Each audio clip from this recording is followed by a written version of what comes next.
Good morning everyone.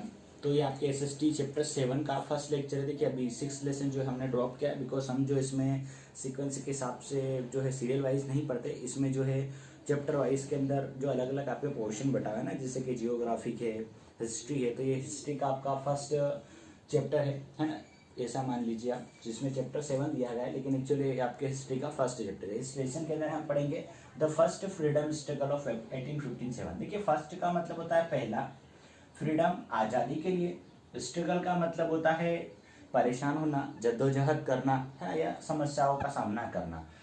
1857 मतलब 1857 की। देखिए 1857 के अंदर जो क्रांति हुई थी है ना, ये उसका पहला स्ट्रगल था। मतलब आप उसको पहली क्रांति मान लीजिए है ना, पहला स्पार्क मान लीजिए है ना, मतलब पहली चिंगारी मान लीजिए या पहली रिवॉल्यूशन मान लीजिए।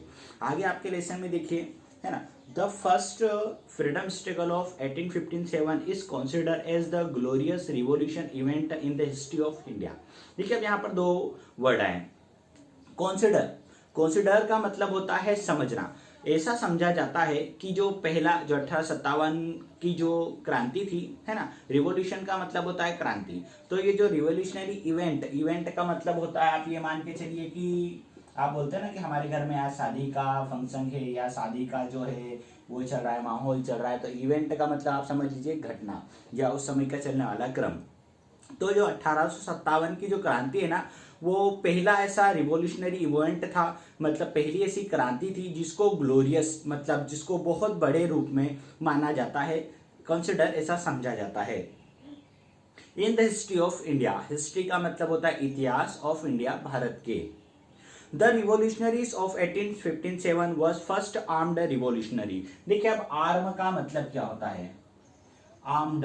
देखिए आर्म का मतलब ऐसे भुजा होता है जो हाथ की होती हो, लेकिन आर्म्ड का मतलब होता है हथियार पूर्वक। मतलब ये पहली ऐसी क्रांति थी जहां 1857 की, जहां पर लोगों ने लड़ाई करने के लिए औजारों का और हथियारों का इस्तेमाल किया था। इसके पहले जो लड़ाई हुई या फिर लोग जो लोगों ने जो प्रोटेस्ट किया या जो लोग रोड पर निकलकर मोर्चे किए, तो उसके अंदर लोगों ने पहले कभी भी हथियार का इस्तेमाल नहीं किया था। ठीक है, which was so widespread and powerful that it shook the foundation of British Empire। देखिए अब यहाँ पर एक वर्ड यूज किया गया है वाइड स्प्रेड, ठीक है ना, वाइड स्प्रेड एंड फाउंडेशन है ना। तो यहाँ पर दो वर्ड है, वाइड स्प्रेड एंड फाउंडेशन। तो वाइड स्प्रेड का मतलब होता है बहुत ज्यादा फैला हुआ, या बोल सकते हैं जंगलों के अंदर आग लग जाती है। वाइड स्प्रेड मतलब जंगलों के अंदर आग कितनी स्पीड से लगती है, इस तरीके से ये क्या था, बहुत ज्यादा फैला हुआ था, बहुत ज्यादा चौड़ा था। वाइड का मतलब था चौड़ा या फैला हुआ होना। और फाउंडेशन है ना, जो भी उनकी जो एम्पायर से, जैसे कि आपने बोला कि मैं एक ट्रस्ट चला रहा हूं, तो ये क्या हो गया, मेरा एक फाउंडेशन हो गया, मतलब वो उनकी बुनियाद, आप ये मान के चलिए। तो इसने क्या बोला था, विच वॉज द शोक वाइड स्प्रेड एंड पावरफुल। ये इतना शक्तिशाली था कि जिसने जो ब्रिटिश एम्पायर, मतलब एम्पायर का मतलब होता है उनका जो साम्राज्य, मतलब जो ब्रिटिश साम्राज्य था ना, उसको पूरी तरीके से इसने क्या कर दिया था, हिला कर रख दिया था। By keeping the national problem on the centre of state, the revolutionary of 1857 change the existence of East India company rule. देखिए अभी इन्होंने क्या बोला है, एक्सिस्टेंस का मतलब होता है एग्जिस्ट है ना, एग्जिस्ट का मतलब होता है, एग्जिस्ट का मतलब होता है किसी चीज का निवास होना, जैसे कि गॉड इज एग्जिस्ट एवरीवेयर, ईश्वर हर जगह पर है ना। तो एग्जिस्ट का मतलब होता है उसका अस्तित्व है ना। तो ये रिवॉल्यूशनरी इतनी पावरफुल थी कि इसने क्या कर दिया था, ब्रिटिश एम्पायर मतलब जो ब्रिटिश का जो साम्राज्य था है ना, जो ईस्ट इंडिया कंपनी जो हमारे भारत के अंदर आई थी, सर्वप्रथम ब्रिटिश कंपनी है ना, जिन्होंने हमारे यहाँ पर अपने पैर जमा कर पूरे भारत के ऊपर कब्जा करने की सोची थी, उसको पूरी तरीके से इसने क्या कर दिया था, हिला के रख दिया था। The revolutionaries of 1857 was a national wide मतलब ये राष्ट्रीय तरीके से पूरी जगहों पर फैली हुई थी, ऑर्गेनाइज्ड व्यवस्थित थी। Struggle of for the putting up an end of the British rule है ना, जिसने क्या कर दिया था, पुटिंग अप एन एंड। देखिए एन एंड का मतलब होता है उसका अंत करना है ना। यहाँ पर जितने भी लोगों ने उसमें भाग लिया था, पार्टिसिपेट किया था, तो सभी लोगों ने ठान लिया था कि अब जो है हम ब्रिटिश एम्पायर का पूरी तरीके से क्या कर देंगे, खात्मा कर देंगे, हम उसका अंत कर देंगे। Although this struggle failed in its mission, पर उसके बावजूद भी ये अपने कुछ मिशंस के अंदर ये क्या हो गया, फेल हो गया, मतलब ये असफल रहा। Its memory and inspiration are still alive in the hearts of common man. देखिए इधर इंस्पायरेशन का मतलब होता है उसने जो चिंगारी जो लोगों के दिलों में लगा दी थी आज़ादी को लेकर, है ना। पहले क्या लोग थे कि जब वो यहाँ पर आए, हमारे यहाँ पर जब लोग यहाँ के गुलाम बने है, तो पहली बात ये थी कि जब कंपनी यहाँ पर आई तो लोगों को ये पता ही नहीं था कि हम उनके गुलाम बन चुके हैं ना। कई सालों के बाद वो हमारे ऊपर राज करते रहे, है ना, वो हमारा डोमिनेशन करते रहे, वो हमारे ऊपर शासन करते रहे, रूल करते रहे, है ना, वो हमें परेशान करते रहे, कि लोगों को ये पता ही लगा कि हम उनके एक्चुअल में गुलाम बन चुके हैं ना। काफी समय के बाद में जब लोग जो अंग्रेजों ने क्या करा कि अंग्रेजों की जो कंपनीज थी, है ना, उनकी जो मिल्स थी, तो वहां पर क्या था कि जो वर्कर्स होते थे, है ना, तो वर्कर्स को काम करवाने के लिए उन्होंने क्या करा कि जो उनकी अंग्रेजों की जो मील होती है, तो वहां पर उन्होंने क्या किया कि हमारे के जो कुछ भारतीय लोग मतलब जो थोड़े समझदार लोग थे ना, तो उनको उन्होंने अंग्रेजी सिखाई, और अंग्रेजी सिखाई उन्होंने क्या करा, उन्होंने इंग्लिश एजुकेशन स्प्रेड करा भारतीय लोगों के बीच में, ताकि वो क्या कर सके, उनकी कंपनियों में वो काम कर सके, उनकी बातों को वो समझ सके। लेकिन एक्चुअल में क्या हुआ, यही उनकी सबसे बड़ी गलती हुई, है ना। ये उनकी सबसे बड़ी गलती क्यों हुई, क्योंकि पहले क्या था, काला अक्षर भेष बराबर, मतलब अंग्रेजी किसी को समझ में आती नहीं थी। अगर वो कुछ बात करते भी थे तो हमारे समझ में नहीं आता था कि वो क्या बोलना चाह रहे हैं या आपस में किस प्रकार की डिस्कस कर रहे हैं। लेकिन जब उन्होंने अपनी कंपनियों में मजदूरों को काम देना शुरू करा, भारतीय मजदूरों को, है ना, क्योंकि वहां से मजदूर यहाँ पर आना, वो स्वाभाविक बात है, वो पढ़े लिखे अच्छे लोग थे, ज्यादा एजुकेटेड थे, तो वहां पर यहाँ पर अगर वो वर्कर्स लाते तो वो ज्यादा पैसा मांगते, ज्यादा डिमांड करते। तो इसलिए उन्होंने भारत के जो अनपढ़ लोग थे ना, जो कम पढ़े लिखे थे, या खैर वैसे पढ़े लिखे थे ही नहीं, है ना, तो उन लोगों को क्या करा उन्होंने, उन लोगों को वहां से उठाया उन्होंने और उनको अंग्रेजी सिखाई। अंग्रेजी सिखाने के बाद यही उनकी सबसे बड़ी गलती हुई कि उनकी बातों को फिर जो है भारतीय लोग समझने लगे, है ना। जब वो उनकी बातों को समझने लगे, अंग्रेजी एजुकेशन को जब उन्होंने अपनाया, तब उनको जाके पता लगा कि एक्चुअल में हम जो है भारतीय लोग जो है वो अंग्रेजों के गुलाम हो चुके हैं, है ना। लेकिन उसके पहले हमें ऐसा कोई भी आइडिया नहीं था। आगे देखिए, Existence of East India Company rule. The revolution of 1857 was a national-wide organized struggle for the putting up an end. Although its struggle failed its mission, its memory and inspiration is still alive in the hearts of common men. Among the Indian people, an awakening took place. Took place देखिए, take place का मतलब होता है स्थान लेना, है ना। यहाँ पर उन्होंने बोला है took place, मतलब इसने क्या करा, लोगों के बीच में। अवेकिंग का मतलब होता है जागना अंदर से, मतलब लोग क्या होते हैं ना, एक सॉन्ग भी आपने सुना होगा, वेकअप सीट मतलब उठ जाओ, है ना। तो देखिए गेटअप का मतलब होता है नींद से जागना, है ना। लेकिन नींद के बाद में, सोने के बाद भी आप बिस्तर पे पड़े हुए ना मस्त एकदम, तो उसके बाद में आपको मम्मी आके दो चार चाटा लगा के बोलती है चल बेटा उठ के अब खड़ा हो जाना, टाइम हो गया, तो इसको बोलते हैं वेकअप, है ना। तो मतलब अवेक होना, मतलब उसको नींद से तो जाग चुका है लेकिन वो फिर भी अभी सोया हुआ है, मतलब उसको समझ में नहीं आ रही है ना, तो उसको बोलते हैं अवेक करना, मतलब उस समय जागना, मतलब नींद से जागने के बाद में भी अगर वो पोस्ती बनेगा रहा, मतलब लेटा हुआ है ना, तो फिर उसको मार कूट के किस तरीके से उठाना, तो इस तरीके से उसको बोलते हैं पर अवेक करना। तो इसमें क्या हो गया था, जब लोगों को नींद से जगाया गया है ना, लोगों को समझाया गया कि भाई एक्चुअल में जो है अंग्रेज हमारे ऊपर शासन कर रहे हैं, वो हमें परेशान कर रहे हैं ना, ये इस तरीके से जो हरकतें हमारे साथ में हो रही थी, एक्चुअल में हम उनके गुलाम हो चुके हैं। जब ये लोगों को बात समझ में आई तो लोगों को फिर क्या करा गया, उनको इंस्पायर किया गया, उनको जगाया गया। तो जो 1857 की जो क्रांति थी ना, तो ये मान के चलिए इसने क्या काम किया, एक इंस्पायरेशन की तरह काम करा, लोगों को उसने एक प्रेरणा दी। Among the people making follow the freedom struggle, the Indian people realized that, तो भारतीय लोगों को यह महसूस हुआ that there was a difference of interest between them British administrations। तो उन्होंने क्या करा, डिफरेंस का मतलब था मतभेद करना, भेदभाव करना। तो उनको ऐसा लगा कि जो ब्रिटिश एम्पायर है ना, मतलब जो ब्रिटिशर लोग जो है वो हमारे मतलब भारतीय लोगों के बीच में, और जो अंग्रेज लोग हैं उनके बीच में वो क्या करते हैं, डिफरेंस रखते हैं, मतलब मतभेद रखते हैं। वो कैसे, जैसे मान लो अगर मिलिट्री पावर की बात की जाए ना, तो उसके अंदर इंडियन सैनिक भी है ना, और उसमें ब्रिटिश सैनिक भी है, ठीक है। तो इंडियन सैनिक और ब्रिटिश सैनिक ये क्या करते हैं, जब भी फौज के अंदर जब ये लड़ाई होती है तो वो सबसे पहले किसको भेजते हैं, आगे भारतीय लोगों को भेजते हैं। क्यों भेजते हैं, ताकि ये जो लोग आगे जाए और जब ये युद्ध हो या गोलियां चले तो इनके ऊपर फायरिंग हो, ये लोग क्या हो जाए, ये मर जाए। इनको सैलरी भी क्या दी जाती है, कम दी जाती है, इस कंपेरिजन ऑफ ब्रिटिशर्स, है ना। ब्रिटिशर्स के कंपैरिजन इनको सैलरी भी कम दी जाती है, सेना में इनको मरने के लिए आगे भी भेजा जाता है। अच्छी हाई पोस्ट की बात हो, ग्रेजुएट करने की हो, या अपग्रेड पोस्ट की बात हो, या अच्छी जगह पर उन्नति देने की बात हो, तो वहां पर किसको दी जाती है, ब्रिटिशर को दी जाती है। लेकिन मेहनत जो है वो किनसे कराई जाती है, भारतीय लोगों से कराई जाती है। तो ये क्या था, इनके बीच में इंडिफरेंस था, मतलब ये मतभेद रखते थे हमारे बीच में कि ये जो काले लोग हैं इनको अनपढ़ है, इनको कुछ आता नहीं, कुछ समझ में नहीं आता है ना, तो ये क्या करते थे, हमारे से डिफरेंट रखते थे, हमसे मतभेद रखते थे। ये एक मेन रीजन था जिससे लोगों को ज्यादा परेशानी हुई।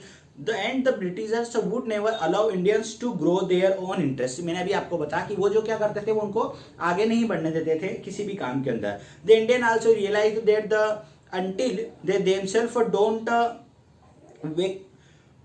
wake up in the work with the feeling of independence। अगर उनको ये रियलाइज हो गया कि अगर हम अभी नहीं जागे, अगर हमने इंडिपेंडेंस आज़ादी से, इनक्वालिटी है ना, असमानता से, या ब्रदरहुड भाईचारे से, सेल्फ रिस्पेक्ट यूनिटी है ना, आदर सम्मान से या एकता से, नेशनल प्राइड है ना, हमारे राष्ट्र की गर्व से, और the country of the continue the remain under the British rule है ना, अगर हमने इस चीज को नहीं समझा है ना, हमने ये नहीं समझा कि हमारी सेल्फ रिस्पेक्ट क्या है, हमारे देश का गर्व क्या है, हमारा मान सम्मान क्या, अगर हमने इस चीज को नहीं समझा तो हम जीवन पर्यंत, हम भी, हमारे आने वाले बच्चे भी, और इवन हमारे आने वाली जो पीढ़ी है वो भी क्या हो जाएगी, वो ब्रिटिश साम्राज्य के हाथ के नीचे जो है दबी रह जाएगी, हम जो है उनके गुलाम बनकर रह जाएंगे। This realisation aroused strong the patriot feeling among the Indians. तो इन्हें क्या करा, पेट्रियट फीलिंग मतलब देशभक्ति की जो भावना है ना, ये जो भावना उनको जिससे रियलाइज हुआ है ना, उनको एक्चुअल में लगा कि हाँ यार हमें भी हमारे देश के लिए कुछ ना कुछ करना चाहिए। तो इसी जो फीलिंग थी, इस फीलिंग ने जो है उनके बीच में जो है देश के प्रति, राष्ट्र के प्रति जो है एक नेशनलिटी पेट्रियट की जो फीलिंग है उनके बीच में जगाई, और जिससे जो है लोगों को ये समझ में आया कि एक्चुअल में हमें जो है इनके खिलाफ खड़ा होना चाहिए। नेक्स्ट है the background of struggle of 1857। Background मतलब उसके पीछे का जो भाग है, मतलब उसके एक्चुअल में हकीकत में क्या था। From the arrival of the European in India to the struggle of independence of 1857। जब यूरोपियन जब जो है भारत उन्होंने आना शुरू किया है ना, तब तो उसके बैकग्राउंड की बात की जाएगी कि वहां पर क्या हुआ था जब यूरोपियंस ने भारत आना शुरू किया था। इन the year of 1857 the common man in India है ना, एक व्यक्ति कॉमन मैन अपने जैसा, the soldier, the ruler of the small state and the landlords participated in the struggle against the foreign rule. देखिए पहली बार ऐसा हुआ था कि देखिए अगर आप अभी भी बात करें ना, अभी हमारे देश के अंदर कितनी हालत खराब है, इकोनॉमी कितनी, अर्थव्यवस्था गड़बड़ाई हुई है ना, लेकिन जिस लोगों को वाकई एक्चुअल में फर्क पड़ा है ना, जिनके धंधे ठप है या जिनके बिजनेस हो गए, वही लोगों को ऐसा लग रहा है कि यार वाकई में जो सरकार है वो हमारे लिए कुछ नहीं कर रही है ना, ऐसा उनको लग रहा है जो लोगों को वाकई में इससे फर्क पड़ा है ना। लेकिन जो लोगों को फर्क नहीं पड़ा उनको भी क्या लग रहा है कि हाँ यार बहुत बढ़िया सरकार, एक नंबर काम चल रहा है ना, वेरी वेल है ना। तो इस तरीके से जो क्या है, ये जो लोगों की है ना मानसिकता बन जाती है, किस तरीके से उनको इस तरीके से जीवन जीने की, या इस तरीके से जो है उनको आदत पड़ जाती है ना कि हमारे ऊपर रूल हो रहा है या शासन कर रहा है या कुछ भी जो है वो होता रहे, तो हमें उससे कोई भी फर्क नहीं पड़ना है। लेकिन एक्चुअल में उस समय भी ऐसा ही हो रहा था। लेकिन पहली बार 1857 में सब पहली बार हुआ था जब जो है लोगों को ये बात समझ में आई थी कि एक्चुअल में जो है हमारे ऊपर किस तरीके से जो है अन्याय किया जा रहा है, किस तरीके से मतभेद किया जा रहा है, और किस तरीके से जो हमारी आर्थिक स्थिति खराब है। तो लोगों को वहाँ के जो कॉमन लोग थे ना, कॉमन लोग मतलब हमारे जैसे लोग जो थे, जो किसान लोग थे है ना, जो गरीब वर्ग के लोग थे है ना, स्मॉलर स्टेट्स मतलब जो छोटे छोटे जो राज्य के लोग थे, लैंडलॉर्ड्स जो जमींदार थे है ना, participated against the foreign of the rule. तो उन्होंने क्या करा, विदेशी जो कंपनी थी या जो विदेशी रूल थे, विदेशी जो शासन थे है ना, जो शासन करने की उनकी जो प्रणाली थी उसके खिलाफ हो गया, अगेंस्ट हो गया। अगेंस्ट का मतलब होता है उसके खिलाफ हो जाना। With the great valour and that the this why this struggle known as the first freedom struggle. देखिए ये जो क्वेश्चन है वो आता है कि what is called the first freedom struggle है ना, सबसे पहला जो क्रांति जो युद्ध है वो किसे कहा गया और क्यों कहा गया है ना। तो ये 1857 की क्रांति को कहा गया था। क्यों कहा गया था, क्योंकि इसके अंदर गरीब से लेकर अमीर से लेकर हर प्रकार के, हर छोटे से बड़े प्रकार के जो लोग थे है ना, उन्होंने इसके अंदर क्या किया था, पार्टिसिपेट किया था, इसमें भाग लिया था ब्रिटिशर रूल के खिलाफ।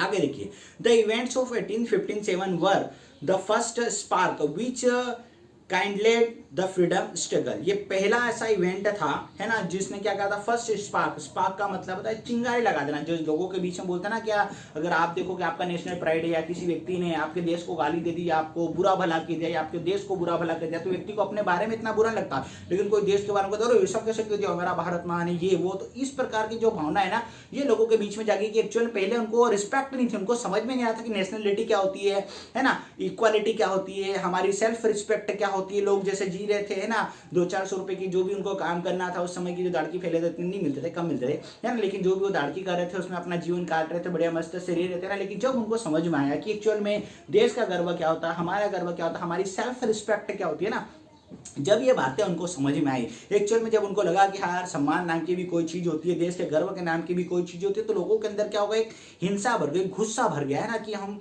अब अपने देश के लिए कुछ ना कुछ तो हम कर ही देंगे। इस तरीके से the soldier played a major role in the struggle, है ना। तो इसके अंदर सबसे ज्यादा जो भूमिका निभाई किसने निभाई, मैंने अभी आपको बताया था कि जो सैनिक थे, जो भारतीय सैनिक थे जिनको ब्रिटिशर फौज के अंदर रखा गया था, उन लोगों ने इसके अंदर बहुत ज्यादा भूमिका निभाई। People from all walks and the life participated openly, और स्टैंड मतलब पूरी शक्ति के साथ में, ओपनली मतलब खुले तरीके से जो है लोग उसके सामने आने लगे। Lakhs of people sacrifice their lifes in the struggle, sacrifice का मतलब होता है अपने जीवन को यापन कर देना, मतलब कई सारे जो लोग, लेक्स ऑफ पीपल मतलब लाखों जो लोग हैं वो मारे गए। From the latter part of 15th century, अगर बात की जाए 15 सेंचुरी की, तो European had started coming to the India for the purposes of trade. Trade का मतलब होता है मेनली व्यापार करना, आप उसको बिजनेस भी बोल सकते हो, है ना। तो जो 1857 के अंदर, जो 15 सेंचुरी के अंदर क्या आता है, मेनली जो यूरोपियंस है ना, वो भारत के अंदर किस हिसाब से आते, उनका कोई भी इरादा नहीं था, ये बात समझ लेना आपने, इनका कोई भी इरादा नहीं था कि वो भारत को अपना गुलाम बनाए या भारत के ऊपर वो शासन करे। वहां पर किस हिसाब से आते, वो सिर्फ व्यापार की दृष्टि से आते। लेकिन जब वो यहाँ पर आया था तो उन्होंने देखा यार यहाँ के तो लोग पढ़े लिखे नहीं है, कितने भोले भाले, इनको तो मूर्ख बनाना कितना आसान है ना। तो ये जब उनके माइंड के अंदर फिर आई ग्रीडनेस, मतलब फिर उनके माइंड के अंदर एक लालच आना शुरू हुई, है ना। तो फिर उन्होंने फिर धीरे धीरे मास्टरमाइंड प्लानिंग करना शुरू करी।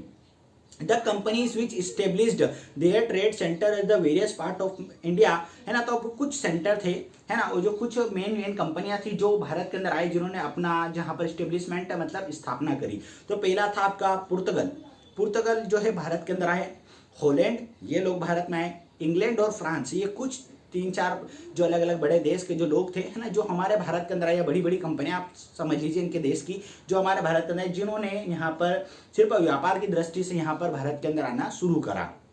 भारतीय लोगों ने परमिशन दी कि ठीक है यार, व्यापार करने कोई व्यक्ति आ रहा तो फायदा ही है ना, कुछ नई चीज हमें भी खरीदने को मिलेगी, देखने को मिलेगी, ठीक है, और हमें भी कुछ नया एक्सपीरियंस मिलेगा, हमारे लोगों को काम मिल जाएगा, है ना, बकायदा हमारे यहाँ की भी चीजें बिकेगी अच्छे दामों में।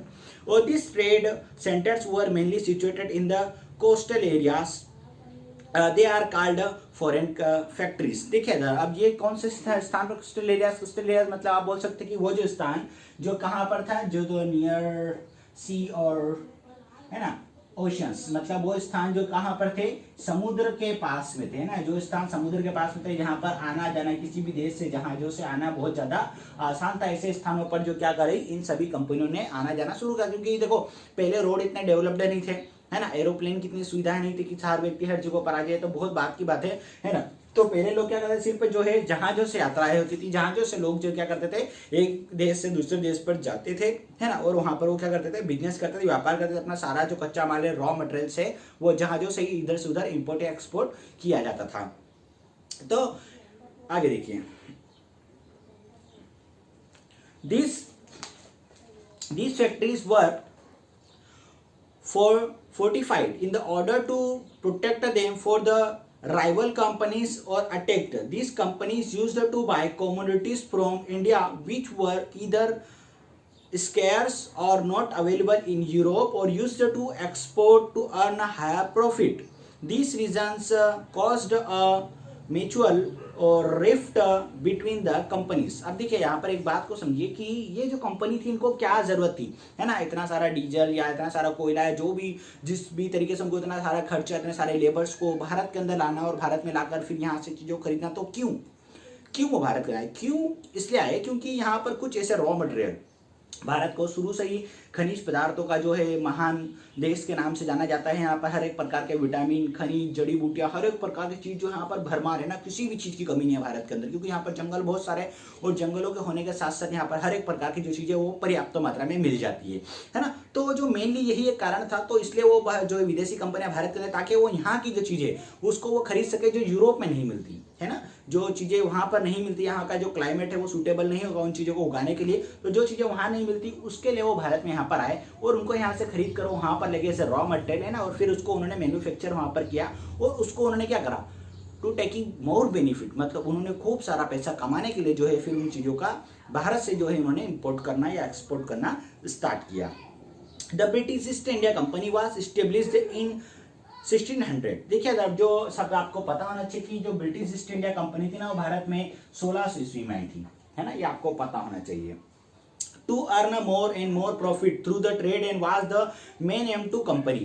तो कंपनी का मेन उद्देश्य क्या था? स्वाभाविक बात है, आप हर किसी का यही उद्देश्य होगा ना कि ज्यादा ज्यादा प्रॉफिट कमाए, ज्यादा ज्यादा पैसा कमाए। In the order to achieve its object the company didn't hesitate to even the use of the scorpius of the method. मतलब उन्होंने, कंपनी ने ये भी नहीं सोचा कि आपको बुरे से बुरा, स्कॉर्पियस मतलब वो बिच्छू जो होता है ना, कड़वा या जहरीला है ना, तो आपको बुरे से बुरा मेथड जो है उन्होंने ये भी नहीं सोचा कि हम क्या उसके लिए यूज करेंगे या लोगों को उससे हानि पहुंचेगी। उनको उससे बात से कोई फर्क नहीं पड़ता, उनको तो बस इस बात से फर्क पड़ता है कि हमें जो है बेनिफिट कैसे मिलेगा।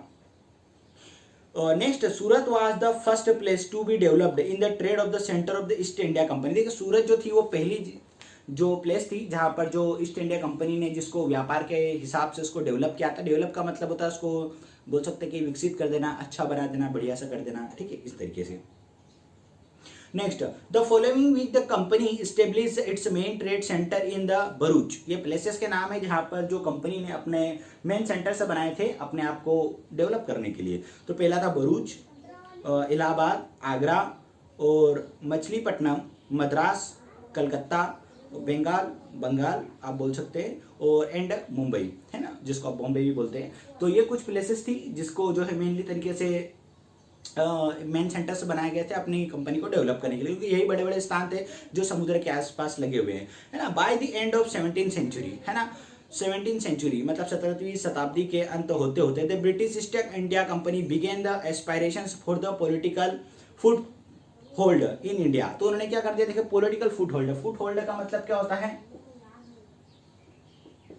फुट होल्ड का मतलब होता है अपने पांव जमाना या पांव पसारना या पांवों की जो है पकड़ बनाना। कहाँ पर? पॉलिटिकल, है ना। तो उन्होंने देखा क्या है, यहाँ पर जो राजनीतिक लोग हैं इनको कुछ खास राजनीति आती नहीं है। तो उन्होंने क्या सोचा कि चलो क्यों नहीं अपन यहाँ पर राजनीति करेंगे, अपन अपने तरीके से राजनीति करेंगे। तो उन्होंने क्या करा, भारत के अंदर उन्होंने जो अपने पैरों को पसारना या फैलाना शुरू कर दिया। उन्होंने जो हमारे पॉलिटिकल, जो हमारे जो राजनीतिक मैटर थे उसके अंदर उन्होंने इंटरफेयर करना शुरू कर दिया, so that it would be the facilitate to the commercial activities, ताकि उनको क्या हो जाए, कमर्शियल जो पैसा कमाने के लिए जो भी इनकी जो गतिविधियां है उसके अंदर उनको आसानी या सहूलियत मिल जाए। After the Aurangzeb's date of 1707, है ना, जब औरंगजेब की जब मृत्यु हो गई 1707 में, है ना, ये आपको पता होना चाहिए कि औरंगजेब की जो मृत्यु है वो 1707 में हुई थी। Mughal empire started off the disintegrating the whole of the nation, disintegrating into the smaller state. देखिए जैसे ही जो औरंगजेब की मृत्यु है ना, औरंगजेब के पहले जो थी, जो हमारा जो राज्य है ना, वो संपूर्ण जो राज्य है वो सब एक दूसरे से मिला हुआ था, ना, मतलब जो राज्य जो है पूरा जो देश है वो राज्यों में नहीं बटा हुआ था, अलग अलग छोटे छोटे स्थानों में नहीं बटा। लेकिन जैसे उनकी मृत्यु, तो स्वाभाविक बात है एक बड़ा एम्पायर है ना, जो पूरे देश को संभाल रहा है, पूरे देश के ऊपर उसका राज है, कब्जा है ना, जिससे सब लोग डरते हैं ना। अगर वो मर जाएगा तो उसके बाद में क्या होगा, उसके बाद में होगा सब लोग अपने आप को फ्री समझेंगे। जैसे मान लो आप क्लास से टीचर बाहर निकलता है, आपको होता है मस्ती करेंगे, मस्त है ना, मजा करेंगे, खूब आवाज करते हैं ना आप। इस तरीके से भी देश में ही होता है कि जब जो शासन जो करने वाला व्यक्ति है ना, जब वो नहीं रहता तो लोग क्या करते हैं, लोग जो फ्री हो जाते हैं ना। तो इस तरीके जैसे उनकी जब मृत्यु हुई है ना 1707 के अंदर, तो क्या हो गया, जो सारे देश के जो लोग थे वो क्या हो गया, अलग अलग राज्यों के अंदर फिर उन्होंने बंटना शुरू कर दिया। मतलब हर एक व्यक्ति ने सोचा कि यार मैं अपने स्टेट को या अपने राज्य को जो है, वहाँ का जो राजा है उसको उसने सोचा कि मैं अपने हिसाब से अच्छी तरीके से चला सकता हूँ। फिर उनकी भी ओपिनियन गलत नहीं थी, क्योंकि वो अपने आप को मैनेज करना चाहते थे, डेवलप करना चाहते थे, है ना। Next, the many of the states become the virtually independent, है ना। तो उनमें से कई सारे जो राज्य थे वो पूरी तरीके से आजाद हो गए। This of the circumstances, circumstances का मतलब था परिस्थिति, ये आपको पता होना चाहिए। This circumstances led to the establish companies footpath in the country. और यही जो परिस्थिति थी, है ना, यही जो हालत थी, इसी वजह से जो क्या हुआ, जब राज्य अलग अलग तरीके से बटे तो उसने क्या करा, उसने जो है राजनीतिक तरीके से अपने फुट स्टेप को यहाँ पर अच्छे तरीके से दबा के लगा दिया। देखिए अगर आपकी जो उंगलियां है वो अलग अलग है तो इसको तोड़ना आसान है, लेकिन अगर एक मुट्ठी मतलब हम सब एक साथ है तो इसको तोड़ना थोड़ा सा मुश्किल है। लेकिन क्या हुआ, जब औरंगजेब की मृत्यु हो गई ना, तो उसके बाद में क्या होगा, सब लोग जो है छोटे छोटे राज्यों में बढ़ गए ना। तो अभी स्वाभाविक बात है, हमारे एक राज्य को एक दूसरे राज्य से जलन होती है, बहुत कम ऐसे लोग होते हैं जो एक दूसरे का साथ देते हैं ना। तो अगर आपके राज्य पे मान लो कि किसी कंपनी ने हमला करा या आपके ऊपर उसने कुछ कहा, तो सोचेगा अरे यार मैं अपना देखूं, इसके पीछे कौन खराब होगा, है ना। अगर इनके पीछे जाएंगे तो फिर हमारे यहाँ का जो पैसा है, धन, ये सारी चीजें जो लगेगी, है ना, तो हम इतना सारा कहाँ से क्या मैनेज करेंगे, है ना। तो क्या होगा, ये इससे क्या होगा कि धीरे धीरे धीरे उन्होंने एक राज्य करते करते करते उन्होंने फिर सभी जगहों पर उन्होंने कब्जा करे। लेकिन अगर वो सारे लोग एक साथ में पहले अगर मिल जाते तो ये जो मुसीबत है वो नहीं होती। लेकिन देखो मेन रीजन ये भी था कि लैक ऑफ कम्युनिकेशन, हमारे पास में कोई ऐसा साधन ही नहीं था कि हम एक दूसरे से बात कर पाए या हम वहाँ तक की खबर पहुँचाए, है ना। घोड़े घोड़े थे या कबूतर थे जिनसे चिट्ठियाँ पहुँचाई जाती थी, लेकिन जब तक वहाँ पर खबर पहुँचती थी यहाँ का जो है लोग जो है वहाँ पर कब्जा कर चुके होते थे। तो ये भी एक कहीं कारण रहा हमारे पास में, है ना। नेक्स्ट देखिए, company started interfering in the political matters and the state began of the overpowering and the viral of the companies and the local of the state. तो कंपनी क्या कर हमारे राजनीतिक मैटर के अंदर उन्होंने क्या करने लगा, दखल अंदाजी करने लगी, और जो भी छोटे छोटे जो राज्य थे ना, जो ज़्यादा ही छोटे थे, जहाँ पर ज़्यादा पावरफुल राजा नहीं थे, तो उनके ऊपर उन्होंने फिर धीरे धीरे कब्जा भी करना शुरू कर दिया। The French company had established itself in the Hyderabad और Karnataka in the south India. देखिए फ्रेंच जो कंपनी थी उन्होंने अपने आप को स्टेब्लिश्ड कर लिया, कहाँ पर करा उन्होंने, कर्नाटक और साउथ इंडिया में। In order to the finish the French company influences Britishers waged 3 wars against them and finally defeat them, है ना। तो जो ब्रिटिशर ने जो उनके फ्रेंच के खिलाफ 3 जो है अलग अलग प्रकार के युद्ध लड़े और फाइनली उनको हरा दिया। In the year of 1757 East India company defeated the Nawab of Bengal in the war of the Plassey. देखिए पलासे का जो युद्ध है वो बहुत फेमस है, पलासी, है ना। पलासी का जो युद्ध है वो किसके बीच में हुआ था, नवाब ऑफ बंगाल। देखो बंगाल का जो नवाब थे वो बहुत ज़्यादा प्रसिद्ध और फेमस थे। अगर नहीं हारते तो भारत के ऊपर कब्जा करना डेफिनेटली बहुत ज़्यादा हार्ड होता, बहुत ज़्यादा कठिन होता है ना। लेकिन जब उनसे जब युद्ध हुआ है ना ब्रिटिशर का और नवाब ऑफ बंगाल का, तो ऑब्वियसली ब्रिटिशर ने उनको क्या कर दिया, फाइनली उनको हरा दिया। जैसे ही वो हारे इन द ईयर ऑफ 1764 1764 के अंदर the company fought again another the war of the Buxar against the united of the force Awadh of the Bengal and Mughal and defeated them. तो उसके खिलाफ है ना, एक तो पहले उनका युद्ध हुआ तो वो कमजोर हो चुके थे, उसके बाद में फिर उन्होंने सेकंड वार जो है मुगल एम्पायर के खिलाफ और बंगाल के जो दूसरे नवाब थे उनके खिलाफ उन्होंने क्या कर दिया, फिर से 1764 है ना 1764 के अंदर उन्होंने फिर से जो है फिर दूसरा युद्ध उन्होंने जर्मन के खिलाफ शुरू कर दिया। मतलब तीसरी बार उन्होंने फिर आक्रमण करा और फिर उनको हरा दिया। The victories paved the way of the britisher rule in India, है ना। जैसे ही वो जीते, है ना, जब वो मुगल एम्पायर से जैसे ही वो जीते उसके बाद में जो है उन्होंने अपनी मजबूती जो है देश के अंदर उन्होंने बना ली। Gradually the Britisher company started conquering all the forces and the challenge to the company's intense of the undisputed or the monopolitical rule in India having defeated of Bengal। तो कंपनी ने क्या कर दिया, जैसे ही वो जीती, युद्ध को जैसे जीती, तो उन्होंने क्या करा, सब लोगों को अपने जो है हाथों के नीचे दबाना स्टार्ट कर दिया और सभी लोगों को कहा कि आपको जो अब हमारी रूल्स और पॉलिसी मानना पड़ेगी, बिजनेस करना तो हमारे तरीके से करना पड़ेगा, जो पॉलिसीज हम कर रहे हैं, जिस प्रकार का हम ट्रेड कर रहे हैं वो आपको भी करना पड़ेगा। इस तरीके से जो लोगों को परेशान करना शुरू कर दिया। Company went it's victory and the March towards the Mysore. अब वो जैसे जीती तो उसको क्या होगा, वो तो फोर्स हम आ गई, पावर में आ गई, हमने इतने बड़े बड़े लोगों को हरा दिया, है ना, तो अब हमारे सामने कौन खड़ा हो सकता है। तो फिर उन्होंने धीरे धीरे मार्च आगे की तरफ बढ़ना, तो उन्होंने धीरे धीरे सोचा कि हम दूसरी प्लेसेस को भी अपने कब्जे में ले लें। तो फिर वो मैसूर गए, है ना, मराठा से लड़े, सिंध से लड़े, पंजाब से लड़े। Wide the challenge came to the in the way in the following the victories complete in India the company started spread of the tentacles in the neighbouring countries like Nepal, Burma, Afghanistan, Tibet, Sikkim और भूटान। ये टैक्टिकल्स का मतलब होता है युद्ध कौशल में, विधा में चतुर होना, चालाक होना, है ना। तो उन्होंने इस तरीके से अलग अलग प्रकार की चालाकी और चतुराई को अपने साथ में अपनाया और फिर धीरे धीरे जो हमारे यहाँ के जो पास के जो देश थे उनको फिर उन्होंने कब्जा करने की सोची। नेपाल है, बर्मा है, अफगानिस्तान है, तिब्बत है, सिक्किम है और भूटान, इन सभी प्लेसेस पर उन्होंने फिर धीरे धीरे कब्जा जमाना शुरू किया। Along with the spread of the terrier of the control the company dismantled and the traditional of social economic structure in India, है ना। उसने सामाजिक और जो इकोनॉमिक आर्थिक दोनों प्रकार से जो है स्ट्रक्चर उन्होंने भारत के अंदर फैलाना शुरू करा, है ना। द पॉलिसीज ऑफ लगान, लगान का मतलब होता है लैंड लीज, मतलब जमीन के ऊपर वो क्या करता था, पैसा वसूल करते थे। मतलब जैसे मैं किसान हूँ, मेरी थोड़ी सी जमीन है ना, उसके ऊपर मैं अगर कुछ चीज बो रहा हूँ तो आपको मुझे उसका पैसा देना पड़ेगा कि आप जो जमीन के ऊपर आप कुछ चीज बो रहे हो या उगा रहे हो तो उसका आप मुझे पैसा दो, है ना। जबकि वो जमीन मेरी है, उसके ऊपर जो खाद्य पदार्थ है, जो भी चीजें लग रही है, मजदूर मेहनत जो भी लग रही है वो सब मेरा है, लेकिन उसके बावजूद भी मुझे आपको पैसा देना पड़ेगा। ये इसको बोलते थे लगान। Which company acquired for the farmers caused heavy losses to the Indian farmer. The British destroyed the traditional cottage industries like handicraft, handloom.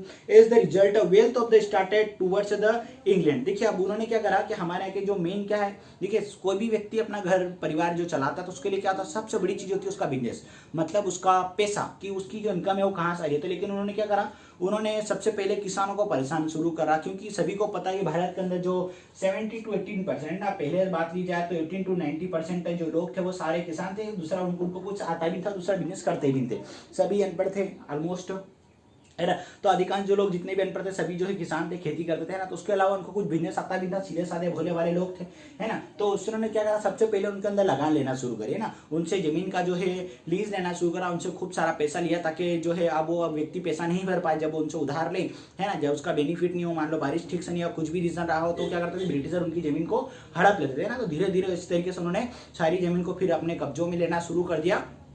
और इससे जो छोटे छोटे जो व्यापार थे, जो बिजनेस थे ना, जो हमसे रिलेटेड थे या किसानों से रिलेटेड थे, जैसे भाई घर के अंदर गेहूं आ रहा है तो 4 लोग उसको पीस रहे, या कुछ घट्टी वट्टी चलाकर जो पैसा कमा रहे, या कपास है तो कपास का चरखा चलाकर जो है कुछ भी वो ट्रेड कर रहे या व्यापार कर रहे, या घर में जैसे कि अचार है, पिकल्स है, अगरबत्ती, ऐसा कुछ बनाकर लोग व्यापार कर रहे थे। सारे जो छोटे छोटे बिजनेस थे उसको पूरी तरीके से उन्होंने खत्म कर दिया। नेक्स्ट, उसके बाद में this export Britisher export the policy of establish of new industries like a single aim to the provisions India to the make of the England prosper. तो उन्होंने क्या करा कि भारत के अंदर जो छोटी छोटी जो चीजें थी ना, उनको बिजनेस तो खत्म कर ही दिया, उसके साथ में उन्होंने ये करा कि भारत को किस तरीके से हम पूरी तरीके से बर्बाद करें, मतलब यहाँ का जितना भी जो पैसा है या जो मेन मेन चीजें उसको हम क्या करें, यहाँ से ले जाकर हम क्या करें, उसको हमारे देश में ले जाए, यूरोप को जो है हम खूब ज्यादा पैसे वाला बनाए, खूब ज्यादा उसको अमीर बना ले, मतलब सारी चीजें यहाँ की महंगी महंगी वहां पर ले जाकर खूब बेची उन्होंने। This way, by the means of victory and the wars, by the dissolving of the Indian state into the company's state of unfair means of exploitation in India, East India Company provoked anger in the discontent among the people of India। तो इससे क्या होगा, इससे जो लोग हैं भारत के, उनके बीच में जो अनफेयर, मतलब जो अनफेयर का फेयर का मतलब बोल सकते हैं आप सही तरीके से, अनफेयर का मतलब गलत तरीके से, मतलब मतभेद करके लोगों के साथ में गलत किया गया, अन्याय किया गया, उनको फिर लूटा भी गया उससे। This resulted the dozens of uprising in the various parts of the country, 1765 or 1857, the many of the these of the was done by the tribals. देखिए अब इसके कारण क्या हुआ, इसके कारण कई सारी जो है वार और युद्ध हुए, है ना। और ज्यादातर लोग जो है किसने किया, ट्राइबल्स, मतलब जो गाँव के अंदर जो आदिवासी टाइप के जो लोग थे ना, जो गाँव में रहते थे, है ना, तो उन लोगों के द्वारा जो ज्यादा जो है स्ट्रगल से किए गए। द फार्मर्स, है ना, they drones, rulers, जमींदार, सरदार, and also led the some of the these of the revolutions in the places of east India company soldiers and also joint it, है ना। और ईस्ट इंडिया कंपनी के अंदर जो भारतीय जो सोल्जर थे ना, उनको भी लगा कि हाँ वाकई में हमारे देश के लोगों के साथ में कुछ ना कुछ अन्याय या गलत हो रहा है, तो उन लोगों ने भी फिर उनका साथ दिया ना, और उनको फिर ज्वाइन करा, ठीक है। नेक्स्ट इसके बाद से जो है अब अपन कल पढ़ेंगे। आई होप आपको इतना समझ में आ गया होगा, है ना।